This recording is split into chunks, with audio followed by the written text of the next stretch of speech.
Okie dokie, here are the long-awaited distribution of natural energy resources. So, where are natural energy resources found? Well, they're found all over the place, but they're not found uniformly. Like, you can't go to a region and predict there's a 50% chance of there being coal here or oil. It usually depends on a region's geologic history. So, how old are the rocks? What type of rocks are there? And these are the kinds of things that geologists and people in the energy industry have to think about if they're trying to figure out, well, how much oil is there left? How much oil is recoverable? And, what locations is it going to be in? So, one example of this is fossil fuels are going to be found in sedimentary rock. They are formed by sedimentary processes, and the rock needs to be somewhere between 100 to 300 million years old. If it's younger than that, then the organic material or, dead plant and animal matter that is being, compressed and heated hasn't had enough time to cook, so to speak. And if it's older than, say, about 300 million years, there may not have been a high enough density of really complex plant and animal life to produce fossil fuels. Like things may have been smaller, more single celled organisms, or smaller organisms.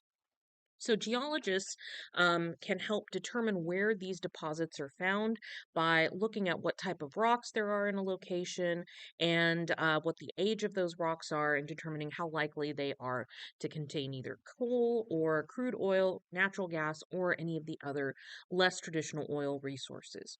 So, first, let's talk about coal.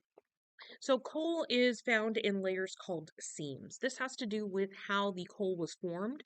So, originally, you might have some floods come and deposit sediment in swamps. That would be the spaces in between seams of coal. And then in between those floods, you had things die and kind of break down partially and then get buried under these sediments, which would then create a layer of coal. And coal is generally found in sedimentary rock over 100 million years old. So if you're in an area that's covered by mostly igneous rock, which comes from cooling magma, or some, metamorphic rock, then it's not going to be coal-bearing land. These are the areas with major coal deposits around the world that are fairly easy to recover. Remember, though, that lignite is not going to be very energy rich. It's more energy poor, and so it's not usable for producing electricity, which means that most of it's not shipped to other countries. It's used in the country that it's found in, and so it's not also going to be used for electricity production in a lot of places. What you really want to find is anthracite. Or if not anthracite, then bituminous coal. So notice we have this large deposition area here. That's in the Appalachian Mountains. That's, coal mining country in the United States, but we do have other locations with anthracite and bituminous coal in the US.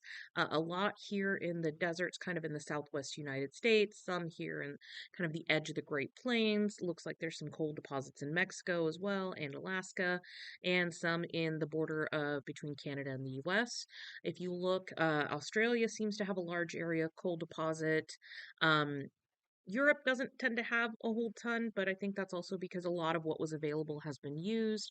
Notice that Russia has quite a bit of coal deposits, as does China. India has some as well. Africa is a little sparser with coal deposits, as is South America. The Middle East doesn't have a lot of coal either, but then, as we'll see in other slides, they have other fossil fuel resources that they can use. Moving on to oil and natural gas. So, oil locations are going to be dependent on the conditions in which it forms. So, oil usually forms in shale or limestone, those specific types of sedimentary rock. And then the oil, once it's formed, tends to seep, kind of be squeezed up or down until it hits a layer of impervious or impermeable rock that's not going to allow the oil or gases to move any further. So, it's trapped under this kind of cap. Then natural gas usually rises above the oil. So if you're tapping an oil well, the first thing you'll encounter is natural gas. And then under that should be a layer of oil. Under that is a lot of times a layer of water.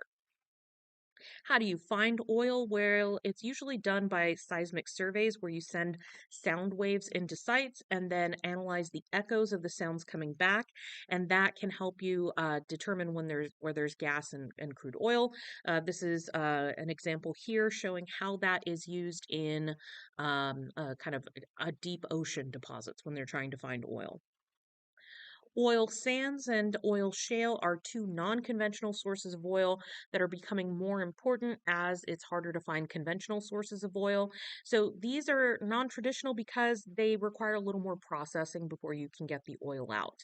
Now, they both likely formed under conditions very similar to how crude oil was formed. In the case of oil sands, a lot of the lighter gases and oils evaporated out, leaving behind the heavier bitumen material mixed with sand.